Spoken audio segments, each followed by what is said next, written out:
हमारा जिसके अंदर हम लोगों ने जो प्रीवियसली हम लोग अपना टॉपिक कवर कर रहे थे उसी का नेक्स्ट पार्ट है। ठीक है, हम लोगों ने कल देखा कि ओपन इकोनॉमी मैक्रो इकोनॉमिक्स के बेसिक कंसेप्ट्स क्या थे, हम लोगों ने इसके बारे में बात की। ठीक है, अच्छा, इस बेसिक कंसेप्ट्स में एक दफा थोड़ा सा मैं आप लोग को ओवरव्यू बता दूं बेटे। जो मेन बात थी वो ये थी कि हमने ये देखा कि इंटरनेशनल लेवल के ऊपर कौन सी चीजें जो जब ट्रांजैक्शन होती है तो उनको नाम क्या दिया जाता है, एक्सपोर्ट्स का, इंपोर्ट्स का और नेट एक्सपोर्ट्स का।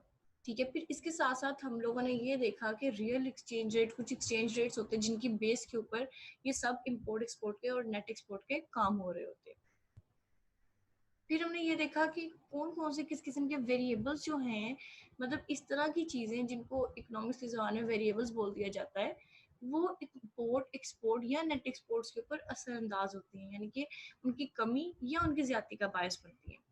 फिर हम लोगों ने ये देखा कि कैपिटल नेट कैपिटल आउटफ्लो क्या है, यानी कि अगर आपकी जो है आपकी एक्सपोर्ट बढ़ जाए या आपकी इंपोर्ट कम हो जाए तो ये ट्रेड डेफिसिट में आती है, ट्रेड सरप्लस में आती है, किस में आती है। देखेंगे इंटरनेशनल लेवल के ऊपर प्राइसेस और ट्रांजैक्शंस किस तरीके से होती हैं। फिर हमने ये देखना है कि परचेजिंग पावर पैरिटी क्या है। सबसे पहले बात कर लेते हैं the prices for international transactions. अच्छा, जब आप इंटरनेशनल ट्रांजैक्शंस में इन्वॉल्व होते हैं, इन्वॉल्व होने का एक ही तरीका है, ट्रेड कर ले। और ट्रेड में क्या होता है जी, इंपोर्ट और एक्सपोर्ट और नेट एक्सपोर्ट्स होते हैं। ठीक है, अब वो जो इंपोर्ट और एक्सपोर्ट होती है ना बेटे, उनकी बेस होती है ये दो प्राइसेस। प्राइसेस रियल टर्म्स में भी होती हैं, प्राइसेस नॉमिनल टर्म में भी होती हैं। तो जब आप दूसरे कंट्री को प्राइस देते हो तो वो रियल एक्सचेंज रेट या नॉमिनल एक्सचेंज रेट बन जाता है। अब ये रियल एक्सचेंज रेट कहाँ इस्तेमाल होता है, नॉमिनल एक्सचेंज रेट कहाँ इस्तेमाल करते हैं हम इंटरनेशनल ट्रेड के दौरान में, आज हमने ये देखना है। तो स्टार्ट करते हैं कि the prices for international transaction. सबसे पहले तो इसका थोड़ा सा आप लोग ओवरव्यू ले लें, किस किस्म के प्राइसेस होते हैं बेटे। International transactions are influenced by the international prices. International transaction करनी है तो हमें इंटरनेशनल प्राइसेस चाहिए होगी। आप चले गए हैं, आप सऊदीया में गए, ठीक है, लेट्स से आप उम्रा के लिए गए थे, तो अब आप जब उम्रा के लिए जाएंगे आप यहाँ से पाकिस्तानी रुपीज नहीं उठा के लेके जाएंगे, आप पहले उन पाकिस्तानी रुपीज को कन्वर्ट करेंगे रियाल वगैरह में, फिर बाद में वहां जाके उनको यूज करेंगे।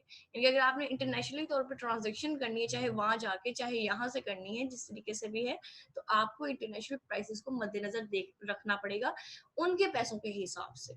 ठीक है, आगे बात करते हैं कि the two most important international prices. दो बहुत ही इंपॉर्टेंट और दो ही है जो कि इंटरनेशनल प्राइसेस को वेरी करती हैं, इंटरनेशनल प्राइसेस के तौर पे इस्तेमाल की जाती हैं। सबसे पहले है nominal exchange rate.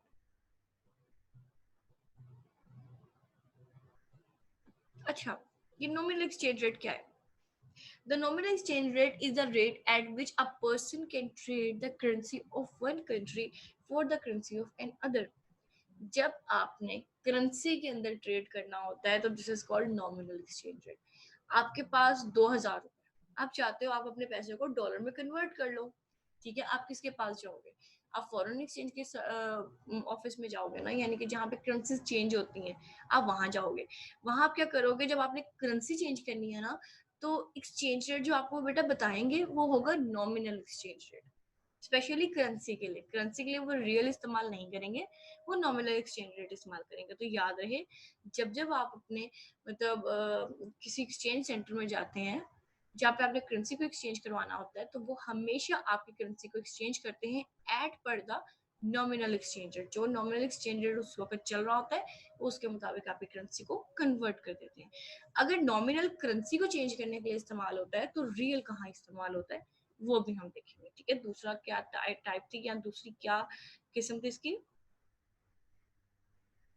Real exchange rate. अब देखिए, the real exchange rate is the rate at which a person can trade the goods and services of one country for the goods and services of another.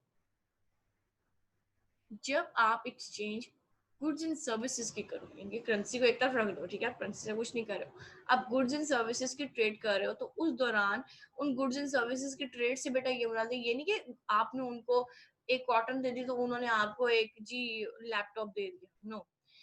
आपने cotton लेनी है, यानी कि cotton sorry देनी है, cotton export करनी है, तो तो अपनी प्राइसेस के मुताबिक उनसे एक्सचेंज रेट वसूल करोगे, ठीक है। और जो एक्सचेंज रेट वसूल करोगे ना दूसरे कंट्री से, वो आपका रियल एक्सचेंज रेट कहलाएगा, ठीक है जी।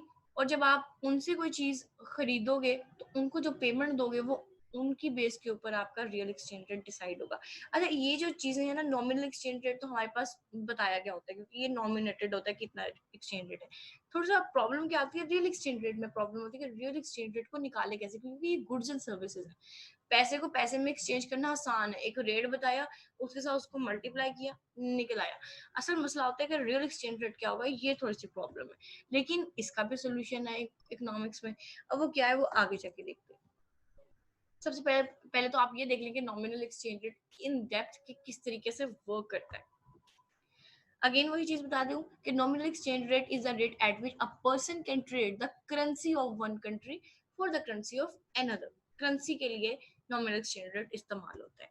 अब इस्तेमाल कैसे होता है, let's assume the exchange rate between the Japanese yen and US dollar is 80 yen to $1।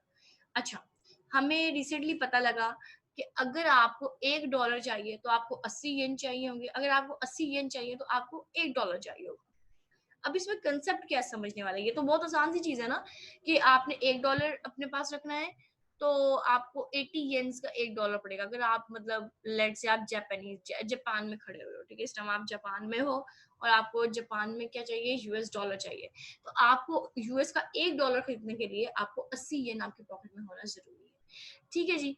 अब ये नॉमिनल एक्सचेंज रेट में कैसे वर्क करता है ये देखते हैं। लेट्स से कि हम कहते हैं $1 जो है ट्रेड्स फॉर 80 येन, यानी कि $1 से ट्रेड की जा सकती है 80 येन की, कि $1 दो 80 येन ले लो। ओके जी, अब इसमें समझने वाली बात की गौर से देखिएगा। अच्छा, 1 येन फॉर 1/80। अब 1 येन से कितने डॉलर्स आएंगे, ये डॉलर्स के पार्ट है, क्योंकि उस तरीके से डिसाइड करना मुश्किल है, क्योंकि वहां पे तो आसान है ना, $1 के बदले 80 येन। तो यहाँ भी क्या करेंगे, हम अपने 1 को डिवाइड कर देंगे 80 के साथ, तो हमारे पास $0.0125 की इतनी इतनी मिकदारें निकलेंगी। अब बात करती हूँ यहाँ पे जो फाइंडिंग्स की है, यानी कि जो जेरे गौर और जेरे बहस बात है। सबसे पहले तो ये देखिए कि 80 येन आर रिक्वायर्ड टू बाय $1। 80 येन, यानी कि मैं कह रही हूँ आप जापानीज हो, ठीक है, आप जापानीज बन के सोचना है आपने, ओके। आपको 80 येन आपकी पॉकेट में होंगे तो जाके सिर्फ $1 आएगा, ठीक है। तो ये क्या हुआ, आपकी जो मनी है, आपकी मनी क्या हो गई, डेप्रिशिएट हो गई, यानी कि आपको ज्यादा नोट चाहिए उनका सिर्फ एक नोट खरीदने के लिए। चले जापानीज को छोड़े, मैं आपकी अपनी बात करती हूँ, ज्यादा दूर क्या जाना, करीब की बात करते हैं। आपके पाकिस्तानी आपको कितने रुपीस चाहिए होते हैं। अब आज के दौर में तो आपको ₹150 चाहिए सिर्फ और सिर्फ $1 खरीदने के लिए, यानी कि आपको 150 की मतलब 150 रुपीज आपकी पॉकेट में होने चाहिए only to buy just $1। It means कि आपका जो पाकिस्तानी रुपया है वो गिर गया, ठीक है। ऑन द अदर हैंड ये डेप्रिसिएशन हो गया, तो एप्रिसिएशन किस चीज का नाम है, अब मैं आपको बताती हूँ।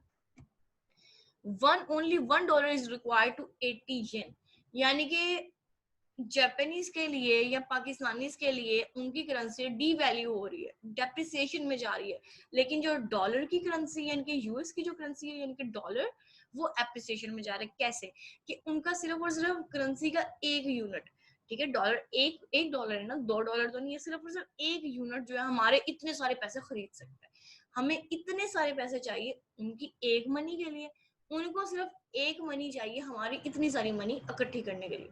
तो इट मीन्स कि यूएस का डॉलर जो है वो एप्रिशिएट हो रहा है, ठीक है, वो उसकी वैल्यू जो है एप्रिशिएटेड है, यानी कि अबव अबव अबव जा रही है, ठीक है। यहाँ पे कंसेप्ट एप्रिसिएशन का, ये एप्रिसिएशन से ये मुराद है कि उनकी जो करेंसी है वो day by day above value रख रही है और हमारी जो करेंसी है वो डी वैल्यू हो रही है। जब आपको ज्यादा सारे पैसे चाहिए सिर्फ दूसरों की एक चीज खरीदने की खाता, तो समझ लें आप डेप्रिसिएशन की तरफ जा रहे हैं। लेकिन अगर आपको सिर्फ अपना एक यूनिट चाहिए दूसरों के इतने सारे यूनिट्स खरीदने के लिए, तो आप एप्रिशिएट हो रहे हैं, ठीक है, यानी कि आपकी करेंसी एप्रिसिएशन में जा रही है। आगे बात करते हैं। अब बात आती है रियल एक्सचेंज रेट की। ये रियल एक्सचेंज रेट क्या होता है, तो सबसे पहले इसकी डेफिनेशन या इसके बैकग्राउंड की तरफ देख लेते हैं कि real exchange rate is the rate at which a person can trade the goods and services of one country for the goods and services of another, यानी कि एक्सपोर्ट और इम्पोर्ट का एग्जैक्ट रिलेशन यहाँ पे बताया जा रहा है। ठीक है जी। उसके बाद देखिए, the real exchange rate compares the prices of domestic goods and foreign goods in the domestic economy. अच्छा, रियल एक्सचेंज रेट के अंदर हम लोग प्राइसेस को कंपेयर करते हैं। नॉमिनल में ऐसा कुछ नहीं था, नॉमिनल में सिर्फ और सिर्फ एक्सचेंज रेट था, बस ये इतने पे एक्सचेंज हो गया, ये इतने पे एक्सचेंज हो गया। रियल एक्सचेंज रेट में क्या है, हम लोग फॉरेन कंट्री और डोमेस्टिक कंट्री के प्राइसेस को आपस में कंपेयर करते हैं कि भाई हमारी ये जो, जैसे सिंपल एग्जांपल ले लो, एक फोन है, ठीक है, आपका सेलुलर डिवाइस है, वो आपके पास 24,000 की मिल रही है, तो हो सकता है यूएस डॉलर के हिसाब से वो सिर्फ और सिर्फ $50 की मिल जाए आपको। ठीक है, जो चीज आपकी 24,000 की है वो आप पे $50 की है। तो उन प्राइसेस को आपस में कंपेयर करके सेम क्वांटिटी के लिए, सेम चीज के लिए प्राइसेस को आपस में कंपैरिजन किया जाता है। थर्ड थिंग ये कि the real exchange rate depends on the nominal exchange rate and the prices of goods in the two countries measured in local currencies. Real exchange rate जो है बेटा डिपेंड करता है कि नॉमिनल एक्सचेंज रेट इस time क्या चल रहा है। नॉमिनल एक्सचेंज रेट से मुराद था कि आपकी करेंसी का चेंज होना, ठीक है, यानी कि आपकी करेंसी वहां पे कितनी पड़ रही है या उनकी करेंसी आपके यहाँ कितनी पड़ी, इसका नॉलेज आपके पास सबसे पहले होना चाहिए। फिर आपके पास नॉलेज होना चाहिए दोनों कंट्रीज में उन चीजों की प्राइसेस का। ठीक है, फोर्थ पे आता है the real exchange rate is a key determinant of how much a country exports and imports. मैंने पहले बता दिया था कि real exchange rate mainly it's about import and export. तो बेसिकली रियल एक्सचेंज रेट से पता लगता है कि भाई कितनी इंपोर्ट्स और कितनी एक्सपोर्ट्स इस टाइम हो रही हैं, उसमें बैलेंस आ जाता है। ठीक है जी, अब बारी आती है इसको देखने की, इसको कैलकुलेट करने की। नॉमिनल एक्सचेंज रेट को कैलकुलेट नहीं करना पड़ता, वो ऑलरेडी एक नॉमिनेटेड वैल्यू है, वो आप लोग को पता लग जाती है। जो रियल एक्सचेंज रेट होता है उसके लिए एक पर्टिकुलर फॉर्मूला होता है।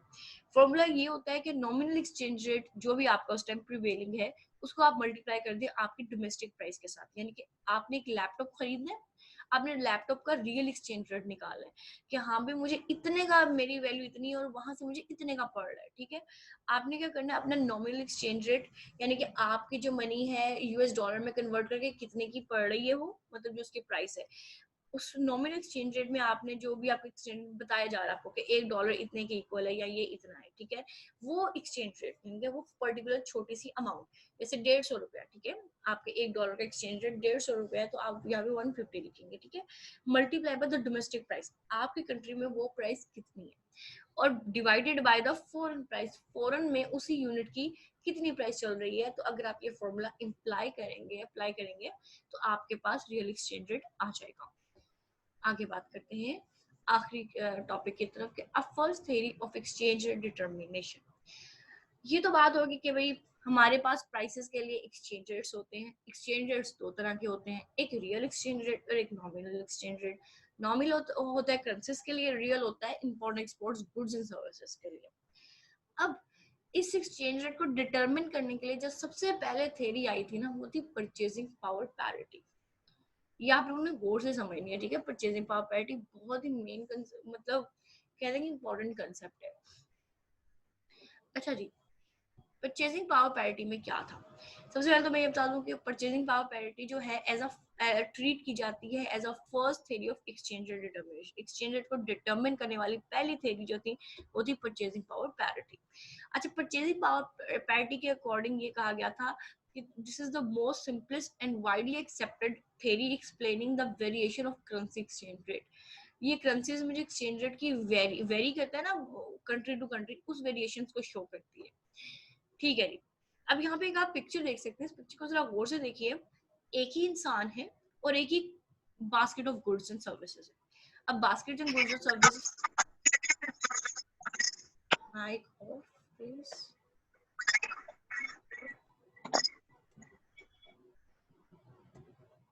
ओके, इस पिक्चर के अंदर उस इंसान के पास एक ही basket of goods and services है, ठीक है, और उसमें एक ही जैसे आइटम्स हैं, यानी कि एक ही basket of goods and services. कहने का ही मकसद ये है कि मुझे आप लोगों को बताना नहीं पड़े कि बास्केट ऑफ गुड्स में क्या क्या जरूरत होती है। हो सकता है इस बास्केट ऑफ गुड्स में उसके पास दो चीजें हो, एक हो उसका शैम्पू, एक हो उसका कंडीशनर, बस और कुछ नहीं है। ठीक है, उसको सिर्फ और सिर्फ अपने बालों को ठीक रखना है, उसके लिए शैम्पू और कंडीशनर उसकी बास्केट ऑफ गुड में पड़ा हुआ है। अब वो जो बास्केट ऑफ गुड्स है यानी कि शैम्पू और कंडीशनर की, वो चाहे ऑस्ट्रेलिया में लेके खड़ा हो जाए, पाकिस्तान में लेके खड़ा हो जाए, जर्मनी में लेके खड़ा हो जाए, या एशिया के किसी भी कंट्री में लेके खड़ा हो जाए तो उसको सेम कीमत पर वो चीज मिल रही है। दोबारा से बताती हूँ, लेट से कि एक चीज की कीमत है $5, ठीक है। $5 का जो आपके कंट्री में एक्सचेंज रेट के हिसाब से जो प्राइस बनती है ना, वो $5 के हिसाब से होनी चाहिए। ये ना हो कि $5 जो है एक्चुअल में बनते हैं सिर्फ $1 100 का, लेकिन आपको ₹150 का मिल रहा है। ये चीज नहीं होनी चाहिए। परचेजिंग पावर पैरिटी का मकसद ही यही है कि एक प्राइस जो है वो हर जगह एक्सेप्टेबल हो। जितना बोझ आपके जेब पे पाकिस्तान में पड़ रहा था उतना ही सेम बोझ पड़ना चाहिए आपको यूएस में जाके। ठीक है जी, आगे बात करते हैं, इसको इस तरीके से एक्सप्लेन करते हैं बेसिक लॉजिक इसके पीछे क्या थी।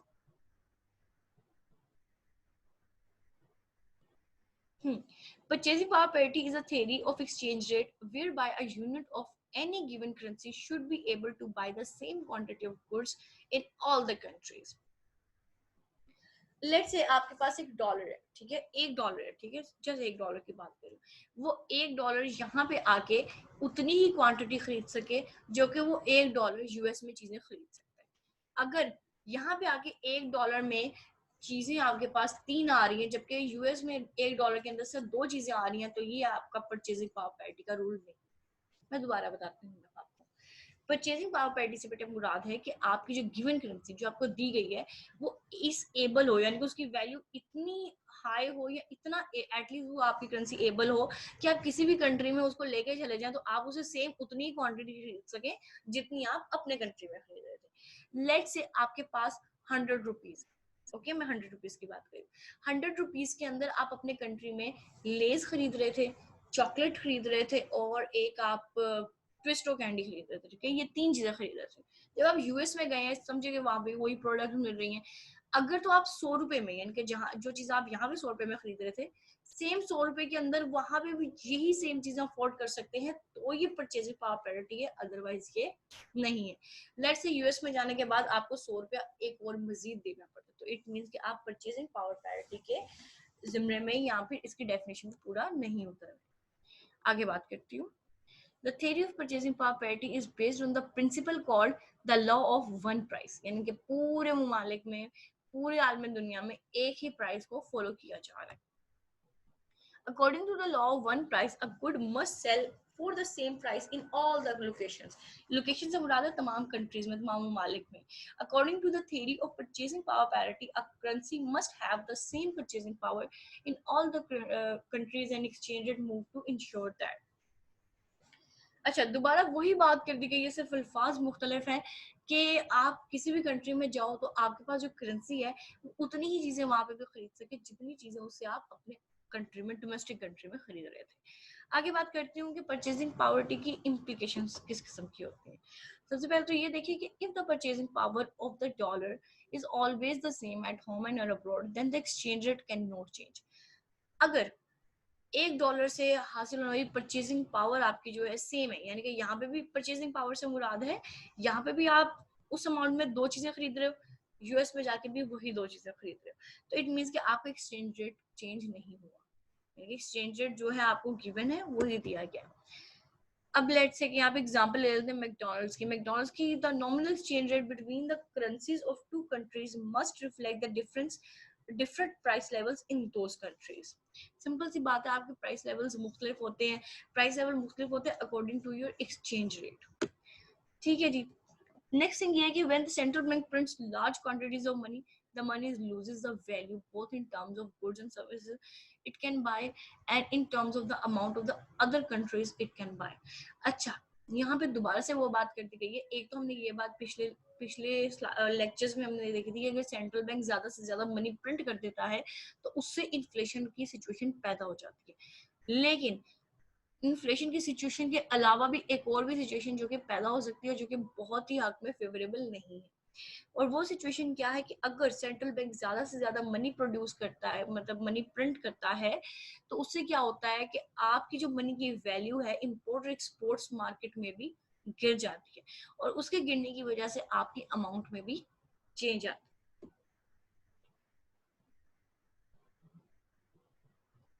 अब देख लिया जाए कि इसकी लिमिटेशंस क्या है, यानी कि कौन सी ऐसी चीजें जो कि परचेजिंग पावर नहीं कर सकती है।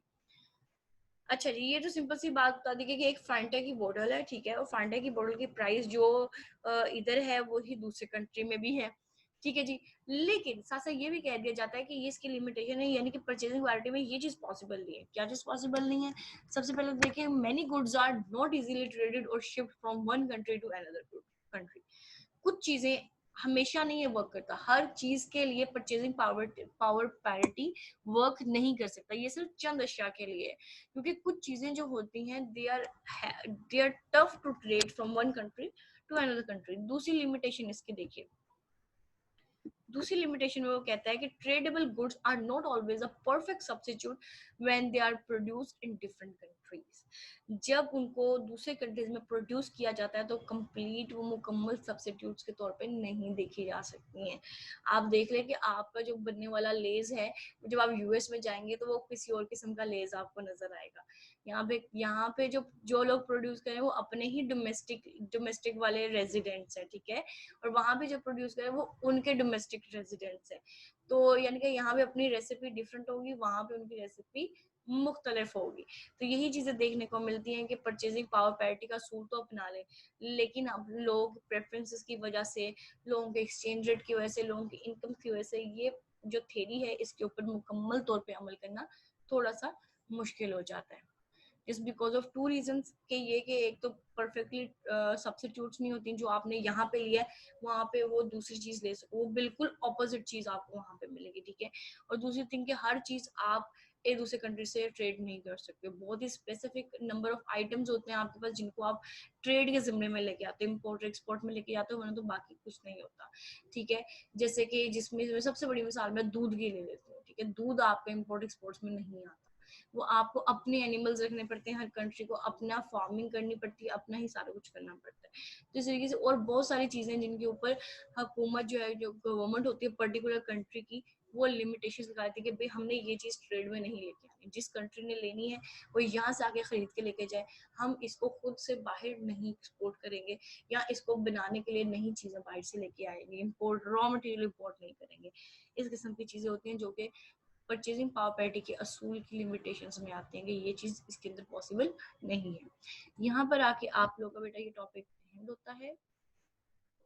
पेज नंबर 386 से लेके 394 तक हम लोगों ने इसको कवर किया, और ओपन इकोनॉमी बेसिक कंसेप्ट्स में आपके बेसिक कंसेप्ट्स आज क्लियर हो चुके हैं। कल इंशाल्लाह इसके ऊपर थोरोली डिस्कस करना है हम लोगों ने अपने इन द नेक्स्ट चैप्टर। अच्छा, यहाँ पे बात थी आप लोगों की असाइनमेंट, ये असाइनमेंट जरा नोट कर लीजिए। ये एक मैंने एक छोटी सी लिंक दी है, tribune.com.pk है, वेबसाइट है, और बहुत ही ऑथेंटिक आर्टिकल्स इसके ऊपर मौजूद होते हैं, ठीक है। यहाँ पे एक आर्टिकल है इसी ये परचेजिंग पावर पैरिटी, या ये आपके रुपीस की बेसिकली